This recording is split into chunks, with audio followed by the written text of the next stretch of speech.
headline from the front, the Aikido version. So same grab technique. He grabs. Here we are. Notice. I don't know if you saw that. As soon as he tried to put me down, I immediately grabbed this wrist to make sure that he doesn't start choking. Because the moment that he starts choking, if I'm swinging and flailing out here, it's only going to take a couple seconds for me to not be okay. So, one more time. So he's going to grab. Here we are. Boom. With this wrist. 1, 2, 3, 4. You're going to grab the wrist and the elbow and step underneath his arm. Turn out. I've got his palm, his wrist and his elbow.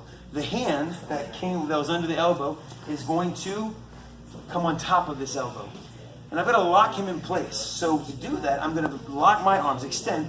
I'm pushing down, so I'm going to extend my arms. This isn't it. I've got to bend him down. I do that by pushing on the elbow and pulling up on the wrist. So I create this pressure to pull him and push him in place this way.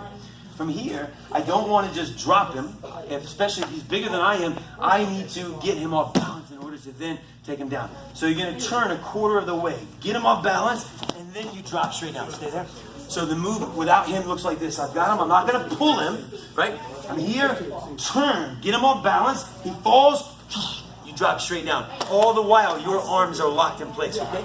As soon as you come into this position, the knee that's closest, you want to put it tight against his body to help avoid him being able to roll. I'm going to push down on his elbow. Still same thing. Push on the elbow, pull up on the wrist, push down here. I'm going to pull up on the wrist and make this guy tap out this way, okay? So some detail in here. Come in this way.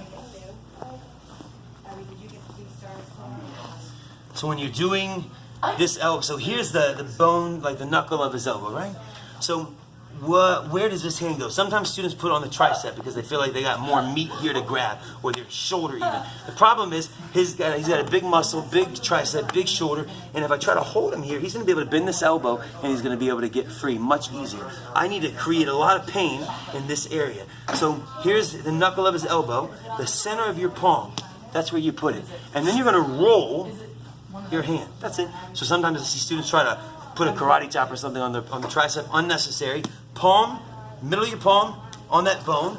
Roll your hand to the outside edge so that I'm pinching on the base of this tricep where the tricep and the tendon connect. I pinch. How's that feel, Mr. Garcia? Not good. Not so good. And then from there, I pull up on the wrist. I don't even have to. Sometimes you can pull, if you want, you can pull just the hand back. Watch Mr. Garcia tap. Yep. Or I can just pull up on the wrist. So same, right? Depending on how tight they are. Sometimes you pull up, nothing happens. You got to pull up and go back on the wrist to really make it work. It depends on what's going on here. If you're a kid watching this and you got a bigger guy, sometimes your own strength, your body weight isn't going to be enough on your hand to make this work so well. So that then you're going to use this knee. Then you would switch. This hand goes to the shoulder, and I bring my knee up into that tricep. Watch Mr. Garcia's face. Can we watch his face? Get his face. Oh yeah, he's smiling. Nothing's happening.